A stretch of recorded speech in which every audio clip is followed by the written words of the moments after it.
simiami svodcastലേക്ക് എല്ലാവർക്കും സ്വാഗതം. അപ്പോൾ എന്തൊക്കെയുണ്ട് വിശേഷം? എല്ലാവർക്കും സുഖമല്ലേ? ഇന്ന് കാണിക്കാൻ പോകുന്നത് ഞാൻ ഷാർജ rainroom കാണാൻ പോയതിൻ്റെ വിശേഷങ്ങളാണ്. സാധാരണ പോലെ തന്നെ ഇൻഡസ്ട്രിയൽ ഏരിയ വഴി പോകുന്ന ബസ്സിലാണ് ഞാൻ പോയത്. റോളയിൽ ചെന്നിട്ട് എങ്ങോട്ട് പോകണം എന്നതിനെ പറ്റിയൊന്നും എനിക്കൊരു ഐഡിയ ഉണ്ടായിരുന്നില്ല. അവർ ടിക്കറ്റ് മെയിൽ ചെയ്യുമ്പോൾ അതിൽ അവരുടെ മാപ്പും അവർ സെൻഡ് ചെയ്യുന്നുണ്ട്. പക്ഷേ എൻ്റെ നെറ്റ് റീചാർജ് ചെയ്തിട്ടില്ലാത്തത് കൊണ്ട് എനിക്ക് മാപ്പ് ഇട്ട് പോകാനായിട്ട് പറ്റിയില്ല. അതുകൊണ്ട് തന്നെ ഞാൻ ബസ് ഡ്രൈവറിനോട് കാര്യങ്ങൾ ചോദിച്ചിരുന്നു. അദ്ദേഹത്തിന് വഴി അറിയാമായിരുന്നു. ഡ്രൈവർ പറഞ്ഞു തന്നത് എനിക്ക് പരിചിതമായ വഴികളായിരുന്നു എങ്കിലും വഴി തെറ്റി എനിക്ക് ഒരുപാട് നടക്കേണ്ടി വരുമോ എന്നുള്ളൊരു പേടി എനിക്കുണ്ടായിരുന്നു. ഞാൻ റോളയിൽ എത്തുമ്പോൾ 3:30 മണി ആയിട്ടുണ്ടായിരുന്നു. ആ സമയത്തും നല്ല ചൂടായിരുന്നു.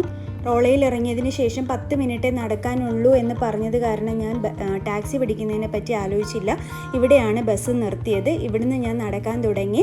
പിന്നെ ഈ മാർക്കറ്റിനുള്ളിലൊക്കെ കയറി കഴിഞ്ഞാൽ വഴി തെറ്റാനുള്ള സാധ്യതയും ഉണ്ടായിരുന്നു. പിന്നെ ഞാൻ ചോദിച്ച ആർക്കും തന്നെ അങ്ങനെ rainroomനെ പറ്റി അറിയില്ലായിരുന്നു. പിന്നെ ഞാൻ ഒരു ഷോപ്പിലെ പയ്യനോട് ചോദിച്ചപ്പോൾ ഈ ഒരു റൗണ്ട് അബൌട്ട് ക്രോസ് ചെയ്യണം എന്ന് പറഞ്ഞതനുസരിച്ച് ഞാൻ റൗണ്ട് അബൌട്ട് ക്രോസ് ചെയ്തു. അതുപോലെ തന്നെ അവരുടെ ലൊക്കേഷനിൽ പറയുന്നുണ്ട് ലുലു ഹൈപ്പർ മാർക്കറ്റിൻ്റെ ഓപ്പോസിറ്റ് എന്ന്. ഒരുപാട് ലുലു ഹൈപ്പർ മാർക്കറ്റുകളുണ്ട്. ഇത് റോളയിലെ മുബാറക് സെൻറ്ററിൻ്റെ അടുത്തുള്ള ലുലു ഹൈപ്പർ മാർക്കറ്റിൻ്റെ ഓപ്പോസിറ്റ് ആയിട്ടാണ് വരുന്നത്. ബസ്സിൽ വരുന്നവർക്ക് റോളയിൽ ഇറങ്ങിയിട്ട് 10 മിനിറ്റ് നടക്കാനേ ഉള്ളൂ. ടാക്സി പിടിക്കേണ്ട കാര്യമില്ല. ടാക്സിയിൽ വരുന്നവർക്കാണെങ്കിൽ മജ്റ പാർക്ക് പറഞ്ഞു കൊടുത്ത് വരാവുന്നതാണ്. ഇതിൻ്റെ ഡോർ ഓപ്പൺ ആയിട്ടുള്ളത് മജ്റ പാർക്ക് സൈഡിലാണ്. ഈ rainroom എന്ന് പറയുന്നത് ഷാർജ ആർട്ട് ഫൗണ്ടേഷൻ്റെ ഭാഗമാണ്. ഇതിൻ്റെ ഉൾവശം എന്ന് പറയുന്നത് ഇതാണ്. ഒരു 10 മിനിറ്റ് 20 മിനിറ്റ് നേരത്തെ വരണമെന്ന് അവർ പറയുന്നുണ്ട്. ഇവിടെ വന്നു കഴിഞ്ഞാൽ കോഫിയൊക്കെ കുടിച്ച് റിലാക്സ് ചെയ്ത് പുറത്തെ കാഴ്ചകളൊക്കെ കണ്ടിരിക്കാവുന്നതാണ്. ടിക്കറ്റ് ഓൺലൈനിൽ ബുക്ക് ചെയ്ത് വരുന്നതാണ് നല്ലത്. ഇല്ലെങ്കിൽ നമ്മൾ അവിടെ ഒരുപാട് വെയിറ്റ് ചെയ്യേണ്ടി വരും. അതുപോലെ തന്നെ സ്റ്റുഡൻസിനും ടീച്ചേഴ്സിനും വേറെ റേറ്റുകളാണ്. അപ്പോൾ അതിൻ്റെ ഡീറ്റെയിൽസ് എല്ലാം ഞാൻ ഡിസ്ക്രിപ്ഷൻ ബോക്സിൽ കൊടുത്തിരിക്കാം. ഇവിടുത്തെ ഗൈഡ് നമുക്ക് എല്ലാം വ്യക്തമായി തന്നെ പറഞ്ഞു തരും. അതുകൊണ്ടാണ് ഞാനൊന്നും പറയാത്തത്. അദ്ദേഹം പറയുന്നത് എന്താണെന്ന് കേട്ടു. So remember that you have about 10 minutes maximum inside the rain. Try to walk very slow and stay far away from each other as much as possible. So remember as well that you can always use your phone under the rain and use the hashtag #Sharjah for your social media posts. Do you have any questions before we go? And one more thing, no running under the rain. ഈ റൂമിനുള്ളിലേക്ക് കയറുമ്പോൾ ഇരുട്ടത്ത് കാണുന്ന ആ മഴയുടെ സൗണ്ടും വളരെ മനോഹരമായിട്ടുണ്ട് കേട്ടോ. കണ്ടു നോക്കൂ. So you have to walk very slow.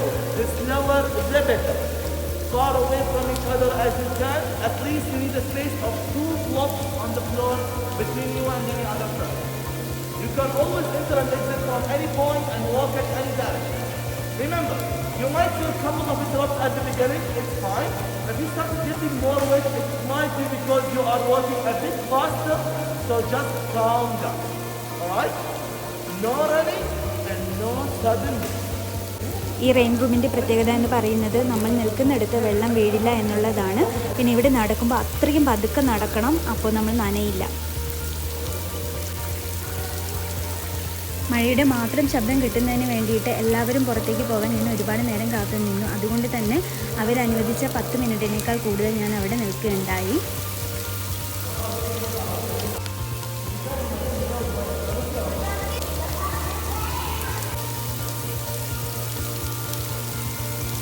അത്രയ്ക്കും പതുക്കെ നടക്കുക എന്നത് വലിയൊരു ടാസ്ക് തന്നെയായിരുന്നു. അതുകൊണ്ട് ഞാൻ കുറച്ചൊക്കെ നനയുകയുണ്ടായി. നാട്ടിലുള്ളവർക്ക് ഇടയ്ക്കൊക്കെ മഴ ലഭിക്കുന്നത് കൊണ്ട് ഈ വീഡിയോ എത്രമാത്രം ഇഷ്ടപ്പെടുമെന്ന് എനിക്കറിയില്ല. പക്ഷേ ഇവിടെയുള്ളവർക്ക് പ്രത്യേകിച്ച് കൊച്ചു കുട്ടികൾക്കൊക്കെ അത്രയ്ക്കും എൻജോയ് ചെയ്യാൻ പറ്റുന്ന ഒരിടം തന്നെയാണ് ഷാർജയിലെ ഈ rainroom എന്ന് പറയുന്നത്. ഈ വീഡിയോ ആദ്യമായി കാണുന്നവർ ഇഷ്ടപ്പെടുകയാണെങ്കിൽ സബ്സ്ക്രൈബ് ചെയ്യാൻ മറക്കരുത്. അതുപോലെ ലൈക്ക് ചെയ്യുക, ഷെയർ ചെയ്യുക. മറ്റൊരു വീഡിയോയുമായി വീണ്ടും വരാം. അതുവരേക്ക് ബൈ.